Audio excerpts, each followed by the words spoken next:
Speaking of stones, Yes. we just had one of my favorite guests of all time join us on our podcast, Rock. And we talked about all kinds of stuff, everything from fatherhood to Black Lives Matter movement and where he was during all of that and where he's at in his life now. What was your favorite part of that episode, G?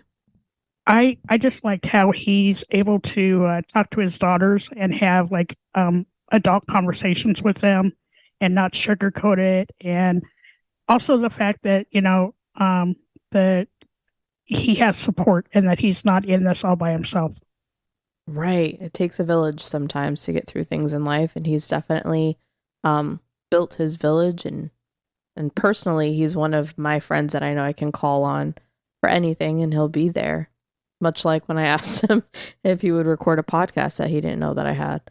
So, yeah, he's a solid person and by far one of my faves. And now, welcome to season 2, episode 3 of Shit That Goes On in Our Head, Solid as a Rock.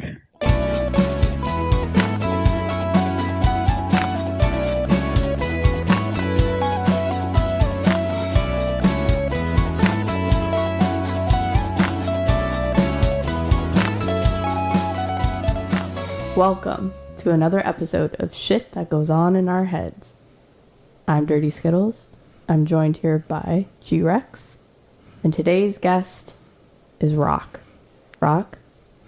Hey there. You want to say hello to the ladies? Sup, ladies?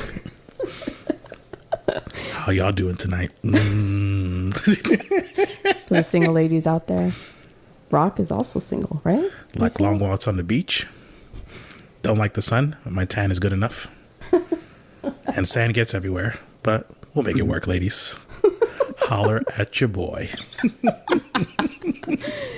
So Rock and I have known each other for a very long time. We literally just established how many years it was, and I've already forgotten. Did you say 12? Yeah, give or take. 12 years that I've known Rock. We met through my now husband. We've worked together for a very long time. You were even in my wedding. I was the bridesman. And it was a very, very good time. And I will say one inside story. I went to both the bachelor party and the bridesmaid party. Without giving any details, hands down, the bridesmaids party way harder than the bachelors did. Way harder. I literally went to my room and prayed that night. I got the Bible that comes in a hotel. I got my rosary beads. I prayed in like 6 different languages, and I was just like asking for protection. I was worried. Dirty. I almost said Dirty Rex. Dirty Skittles knows how to throw a mean bachelorette party. It wasn't even me though. It was my maid of honor. Kudos to my crew. So Rock, I thought maybe you could give us some insight on your life and what it's like to be a single dad. Yeah, I mean, as mentioned, I am a single dad. I'm about to turn 40 this year. No way, dude. Yeah. I'm older than you? Yeah, you are. That's bullshit. I make funny about that all the time. Not as old as G-Rex, though. Not as old as the Silver Fox either, so that's fun. Silver Fox, if you ever listen to this, that's for you. But no, I'm gonna be turning 40 this year. I have 3 wonderful kids. One son who's gonna be 21 this year. My oldest daughter who's gonna be 20 this year. And my youngest daughter, who's going to be 11 this year. Now, in terms of kids that I got a participation trophy in terms of bringing into the world, my daughters are mine. My son, he's the brother of my oldest daughter. When me and her mom met, he was 4 months old. Since that time till today, I've been, no disrespect to anybody else, but I've been the only steady father figure he had in his life. So I don't think I told you this, but last year I officially legally adopted him. Oh, congrats. So, yeah. So now on both in my heart and on paper, he became my son. Aw. Yeah. Cool kid. Okay. Cool kid. Lazy as fuck, but cool kid. Well, hopefully he doesn't listen to this. So I have a very strange question. Sure. You don't have to answer it if you don't want to. We'll edit it out. I'm an open book, homie. I've known you in your single days. Yeah. I've definitely been rubbing elbows with you at a club once or twice. Yeah. And I know that your daughters are like, do you think it's fate that you only had daughters for a minute? There's that cliche, right? Like you the cliche, like, if you treat women bad, you're going to get daughters. That way you get to reap what you sow, so to speak. I don't think that's the case. I don't ever think I was ever that club person, or, that person that would go out like every weekend and everything like that, try to hit on every single girl that I see and everything like that. I was never that person. Don't get me wrong. If I saw somebody I like, I was like, oh yeah, you, me, let's go. But it was never in a sense like to where I was trying to get, for lack of a better word, notches on my belt. So that being said, I don't think I had girls as a way to like get me back, so to speak. I will say this though, I like having girls. Like I said, I have my son who I raised, I have my daughters who I raised, and I have nephews. And no, nothing against my nephew's parents, but they're all bad as fuck. And my girls were dope. I didn't have anything to worry about them. If anything, it's like, no, don't do that. And end of story. My son, he was pretty good too. But when I'm looking at my nephews and like how they're growing up, I'm just like, man, oh man, oh man. If I had a co-hanger.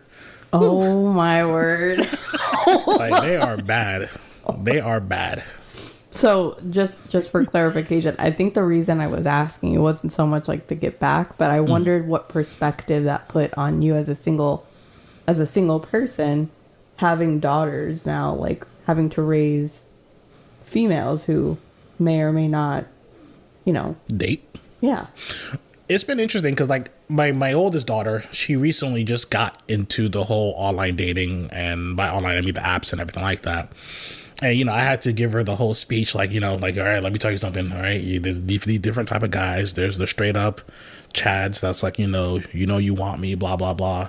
And there's like the assholes, the guys that pretend to be nice, but not really nice. And there's actually really nice people. I was like, I just had to give her like, I don't call it game, but I would have to tell her from perspective, like, I'm considered not to sound braggadocious, I consider someone a nice person.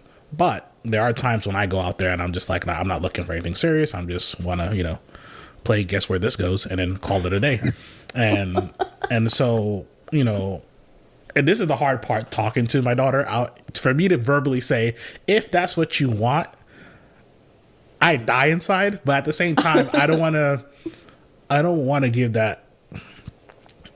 I want to try to raise my girls to not be ashamed of their sexuality. You know what I mean? If my daughter want to go out there and do her thing, more power to you. Because if my son was having a conversation, and most parents might see this and especially in our generation, like if you look at it, if you had like brothers and they're going out there, I got these random girls, like high five, yeah, you got this. But if a girl comes home like, I just got these random dudes, they start shaming them. You know what I mean?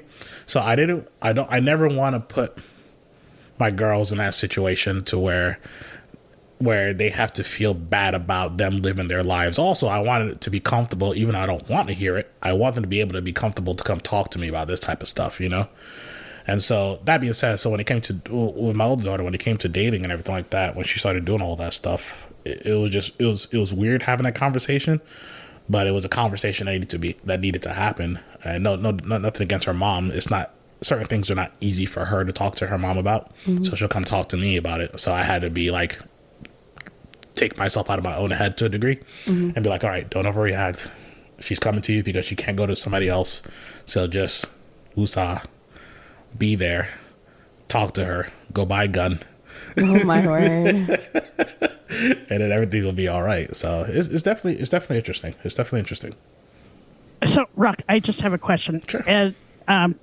As a single dad, like, okay, this is going to I'm going to sound stupid saying this, but when you had to have that talk before they even did they come to you before they even reached puberty, where you had to have that talk about birth control and things like that, or did that come from their mom?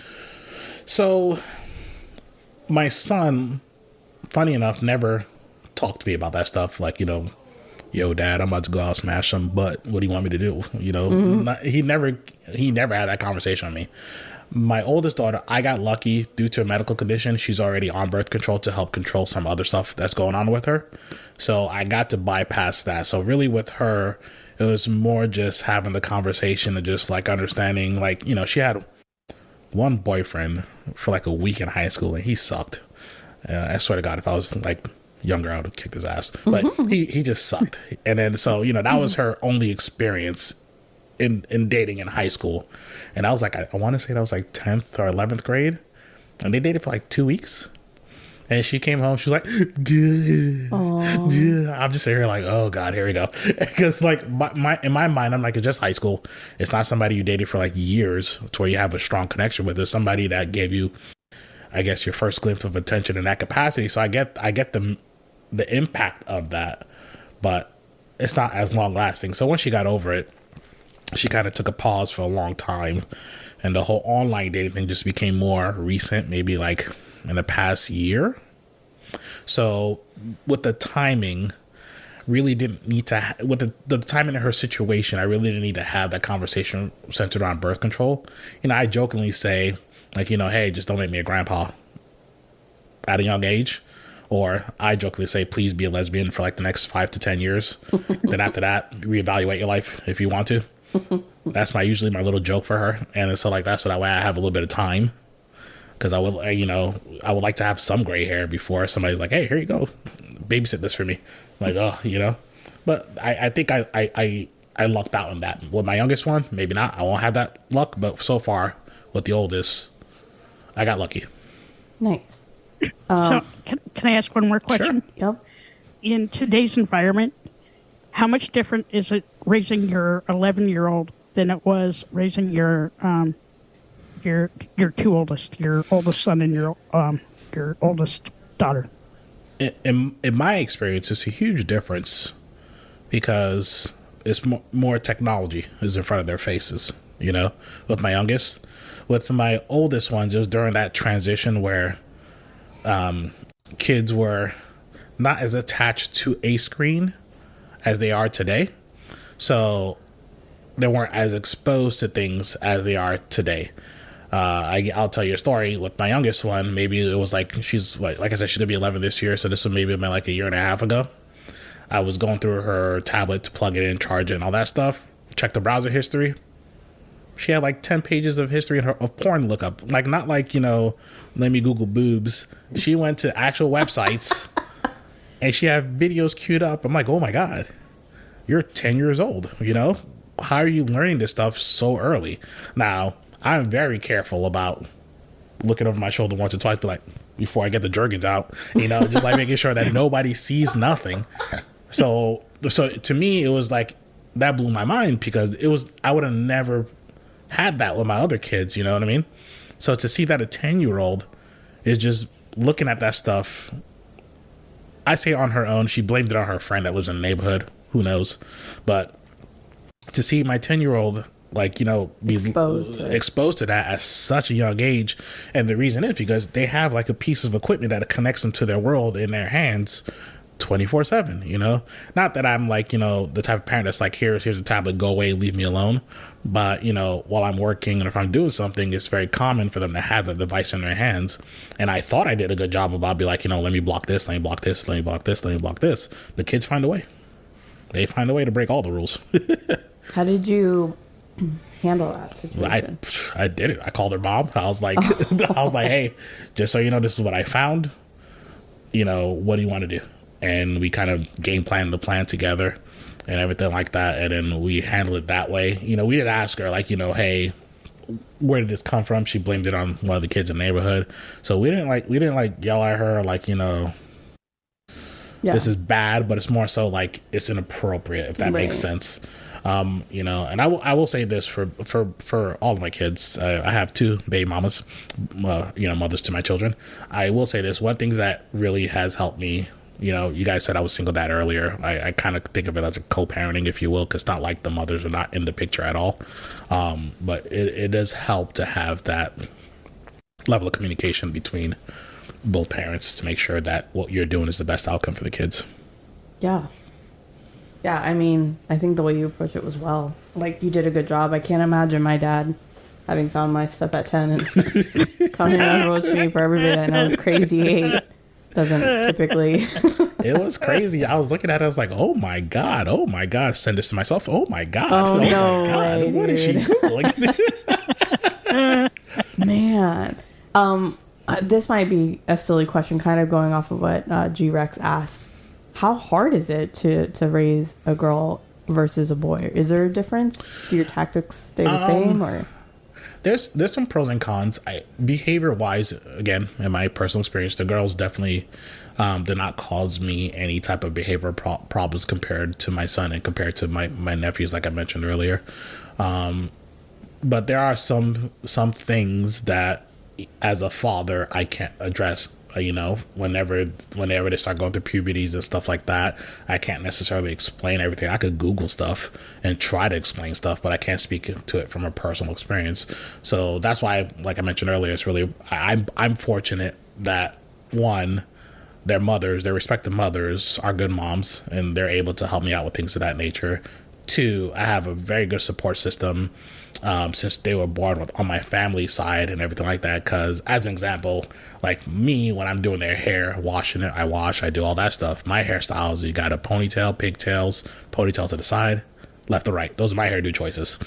That's it. So, when I need them to be a little bit more gussier, I hit up my sister, be like, hey, do some stuff with their hair. Like, I literally call her and be like, hey, you home? Yeah, I'm bringing one of the girls by for some hair stuff. So when they want to do braids and stuff like that, I could lean on my sister. So in that regards, and yeah, I know that stuff I could learn, but I tried to braid once, and if I was put in a pinch, I could do it. But trust me, you wouldn't be like, yo, Rock, hit me up, braid my hair, dog. You would not be doing that anytime soon. So I'm fortunate for those areas where I would fall short, that I do have people either directly in their lives in the sense of their moms, and directly in my life in the sense of my sister and my mom, to help me out and lean on in that regard, to be like, hey, this is some lady stuff that I really don't have the capacity to fully handle properly or as well as I want it to be handled. So can you please help me out? So I'm really, really, really fortunate in that area. So in today's environment, do you have any fears for your kids? Yeah, of course. If it wasn't evident by earlier comments, I'm a black man. I'm raising black kids. My kids are all mixed race. Two of them are Puerto Rican and black, and the other one is like white and black, but which is basically black, right? So there is some fear in that regards, because for my son, and I don't mean to sound so negative about the world today, but the reality of it is there will be situations where the first thing that they're gonna look at is he's a tall kid, and he wears like black clothing all the time, always has a hoodie on, Jinko jeans and everything like that. So they'll look at him and be like, here's this black person, tall, quote unquote scary. That's going to be like the first judgment that a lot of people will have for him. And so I have to educate him on how to talk to people, how to present himself and things like that, which it sucks that it's a conversation that has to happen. But unfortunately, that's the world that we live in right now. But my daughter's is 2 strikes. You're a female and you're a black female. So there's 2 strikes against them in society that shouldn't be there. But unfortunately, that's hurdles they're going to have to potentially deal with depending on where their paths take them in life. I'm hoping by the time they get to my age, it's not a hurdle. But the reality of it is it probably will be. It's something I had to deal with, and it's something, unfortunately, they'll have to deal with. So in that regards, that is something I'm genuinely scared of. For my girls, I don't want them to, obviously, you don't want them to be in some type of abusive relationship or anything like that, especially with somebody who's taller than me. I'll make things a lot harder for when I have to go, put in work. How tall are you for the record? Huh? How tall are you for the record? I mean, I'm going to plead the fifth on that one. I thought you were going to say 6'2". I'm like, sure. No, but so those are the type of fears that you have, and I guess you could say the cliche. No dad wants to see their daughter on a pole.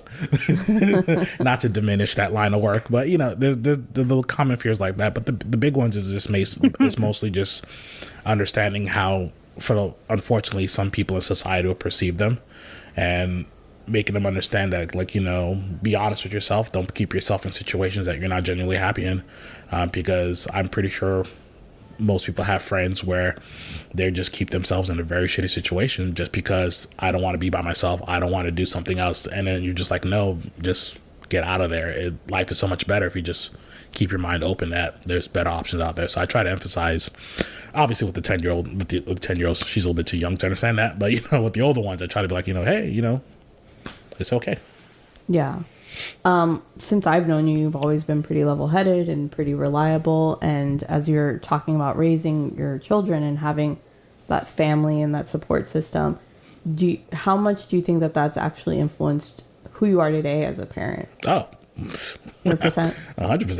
100%. Because I look at that, and there's a lot of. So I look at my upbringing and the morals that were instilled to me from my parents, if you will. And then I look at how I was raised, and I try to echo that sentiment to how I'm raising my kids.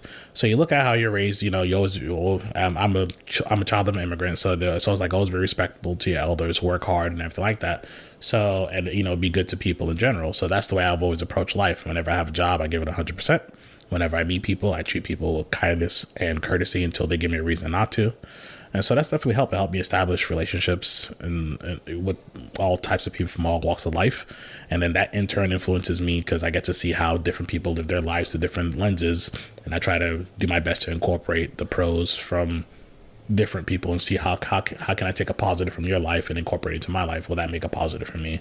So I think that my family influence is a huge influence. Even the influence of my friends is a huge influence. Yeah, that's awesome. What's the biggest lesson you've learned so far in your journey as a parent?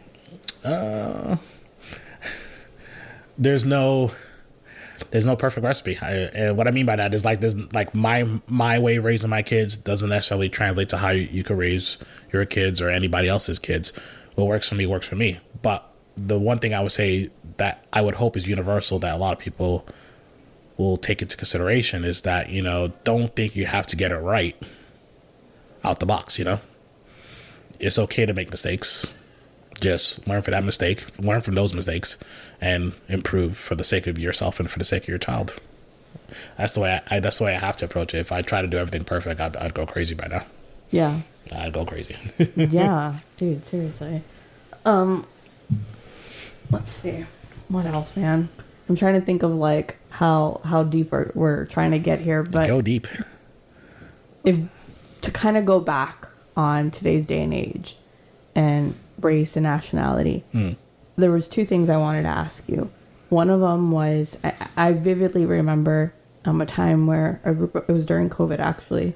We had a virtual happy hour, and this was right when Black Lives Matter was happening. Yeah, I remember that.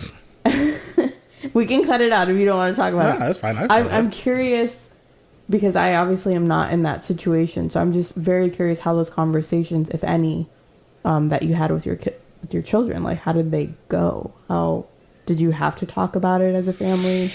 Yeah, I mean, as a Black person, you always got to talk the topic of race and how it interacts with people with authority.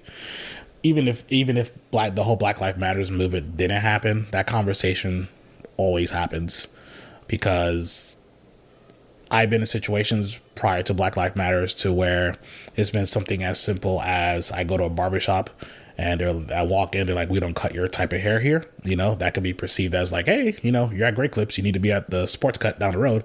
Or it could be perceived like you're not welcome, I've been in situations to where this is super stupid, but I'll talk to somebody online in terms of dating, and the second I mention that I'm a Black person, the whole length of time that we're conversing is done, all over for that simple matter, So, and then there's also been times where I'm walking out of a video game shop and literally have basketball shorts and a tank top and a bag with a video game in it.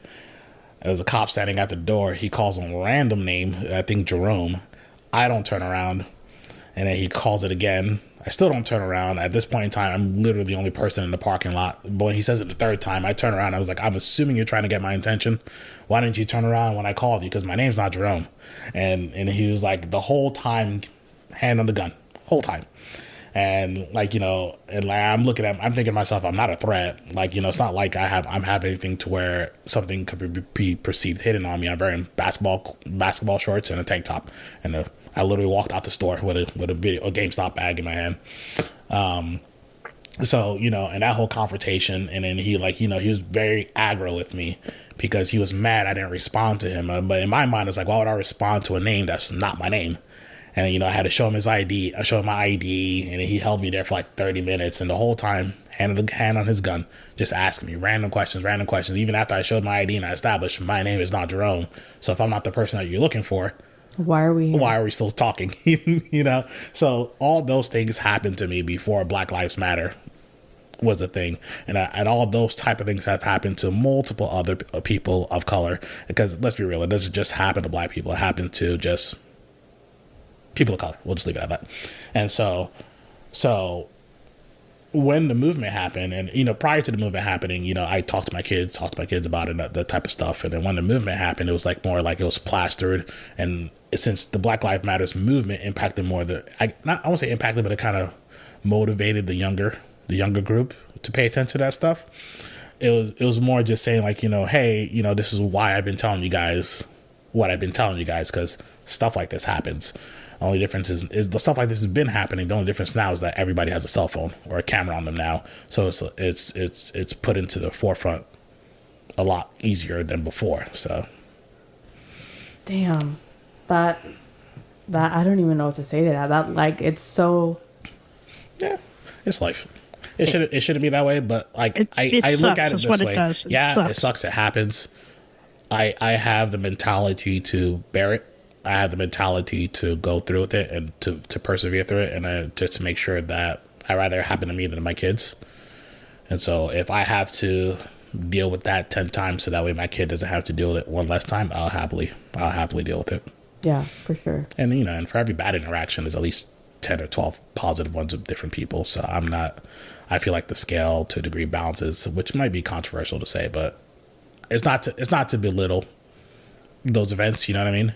But if I spend in my mind, if I spend too much time focusing on the negative, it'll just fill my heart with hatred, and I can't live my life that way. I need to be a more positive person. I acknowledge that fucked up shit happens, and anything I could do to prevent said fucked up shit from happening, I will, but I can't live every day dwelling on it.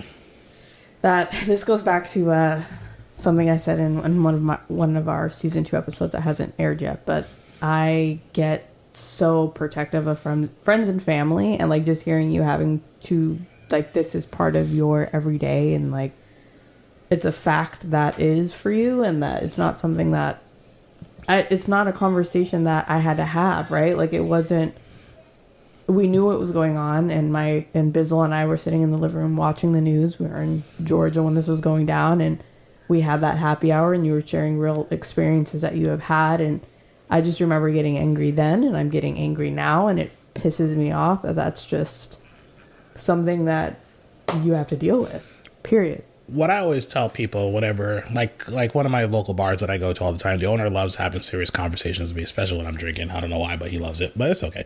I always tell him, like, my main thing is just like, this conversation is not going to solve anything. Yeah. Honestly.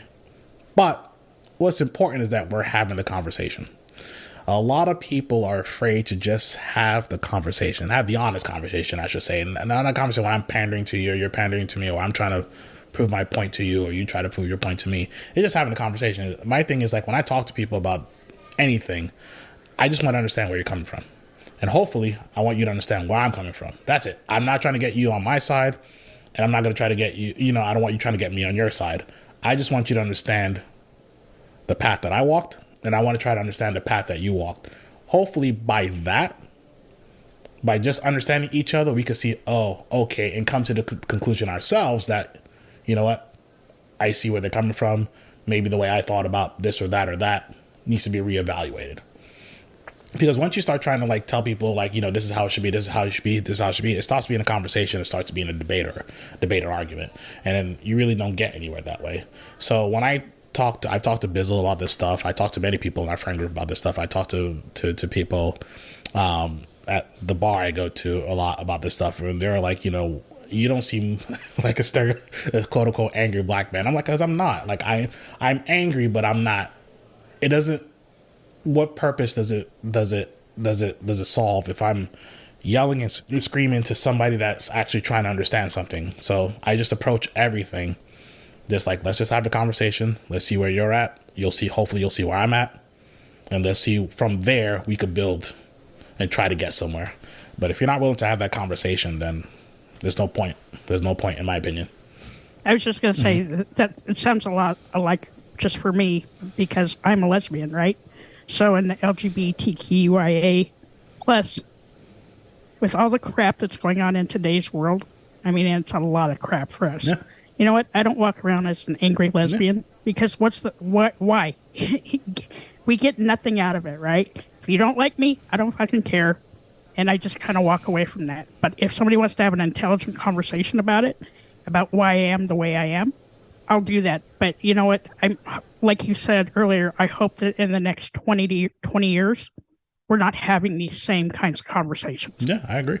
As much as like this has happened for so many years, my only like spark of like, I don't even want to say it's a spark of hope. It's just what I'm doing with Nugget and what Bizzle and I are doing with Nugget is that like, I'm like, I just want to raise a human being who loves human beings. And that there isn't like, I don't want him to see somebody for their race, for their sexual orientation, for any of that. Like, I want him to see it's a human being, it's an individual, it's somebody that he can respect, love. It doesn't matter. Like, I want him to just love the human, you know?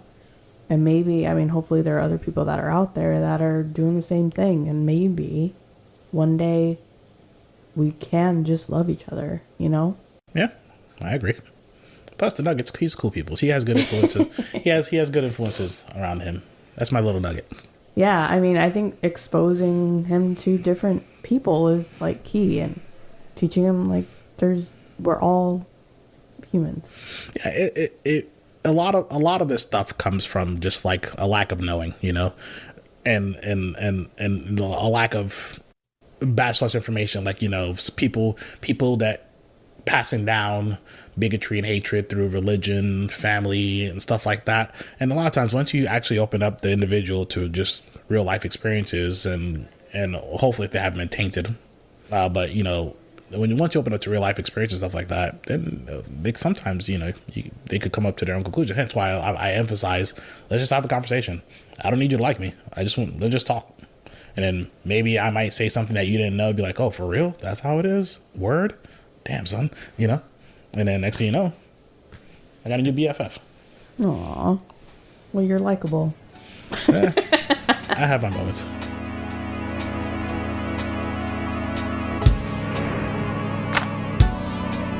It's okay to be not okay.